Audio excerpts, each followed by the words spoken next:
বিশ্ব দৃষ্টি দিবস উপলক্ষে বেনাপোলে ফ্রি চক্ষু শিবিরের রোগীদের উপচে পড়া ভিড়। শার্শা প্রতিনিধি ইব্রাহিম খলিলের রিপোর্টে দেখুন বিস্তারিত।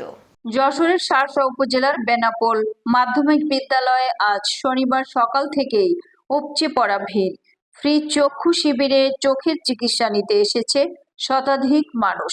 চিকিৎসা কেন্দ্রের উদ্যোগে এবং আরদিন মেডিকেল কলেজের সহযোগিতায় আয়োজিত এই ফ্রি চক্ষু শিবিরে সকাল 8টা থেকে শুরু হয় রোগী দেখা। মাওলানা আজিজুর রহমানের পরিচালনায় পুরো আয়োজনটি চলছে অত্যন্ত সুন্দর ও সুশৃঙ্খল ভাবে। চিকিৎসকরা আন্তরিকতার সঙ্গে প্রতিটি রোগীকে চোখের চিকিৎসা এবং পরামর্শ প্রদান করেছেন। যাদের চোখে ছানি পড়েছে তাদের জন্য রাখা হয়েছে ফ্রি অপারেশনের ব্যবস্থা। যাওয়া আসা ও সকল খরচ সম্পূর্ণ বিনামূল্যে। আজকের ক্যাম্পে মোট 60 জন রোগীকে ছানি অপারেশনের জন্য বাছাই করা হয়েছে এবং 150 জনকে পরীক্ষা করে চশমা দেওয়া হয় সম্পূর্ণ ফ্রি।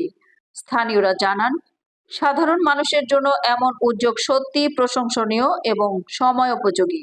আপনারা জানেন যে বাংলাদেশের একটি বৃহৎ সংখ্যক মানুষ যাদের চোখের সমস্যার কারণে ভুগছে, তারা দুনিয়ার আলো অনেকে চোখে দেখতে পাচ্ছে না বা বৃত্তিজনিত কারণে চোখের উপরে ছানি পড়ে যাচ্ছে ইত্যাদি সমস্যা। এইগুলো থেকে উদ্ঘাটনের জন্য আমাদের শার্শা একের নমিনি মাওলানা আজিজুর রহমান স্যার, ওনার উদ্যোগে 8 দিন হসপিটালের যে ডাক্তার আছে তাদের সহযোগিতায় আমরা বেনাপোল সহ শার্শার বিভিন্ন জায়গায় আমরা এই চক্ষু সেবা ক্যাম্পেইন করছি। এখানে যাদের চোখের সমস্যা আছে, চোখে ঘা আছে বা অন্য সমস্যা আছে, তাদেরকে আমরা ঔষধ সাজেস্ট করছি, ড্রপ সাজেস্ট করছি এবং ক্ষেত্রে বিশেষ কিছু এখান থেকে দেওয়া হচ্ছে। এবং যাদের ছানি অপারেশনের জন্য উপযুক্ত বা ছানিদের যাদের সমস্যা আছে তাদেরকে আমরা আজকে এখান থেকে নিয়ে যাচ্ছি। তাদের পৃথিবীতে সুন্দর পৃথিবী দেখার জন্য আমরা সুযোগ সুবিধা দেওয়ার চেষ্টা করছি। সব দল তো দেখলাম, এইবার একটু জামাত ইসলাম দেখতে চাই। জামাত ইসলাম পাশ করলে বাংলাদেশ ইসলাম কায়েম হবে। আমার ফ্রি চশমা দিয়েছে, বিনামূল্যে চশমা দিয়েছে। খুব ভালো আয়োজন করছে, খুব ভালো। গরিব মানুষের জন্য খুব উপকার এবং গরিব মানুষের এত উপকার সেটা বলার মতো না, বিনা টাকায় করে দিচ্ছে। এতক্ষণ সাথে থাকার জন্য ধন্যবাদ।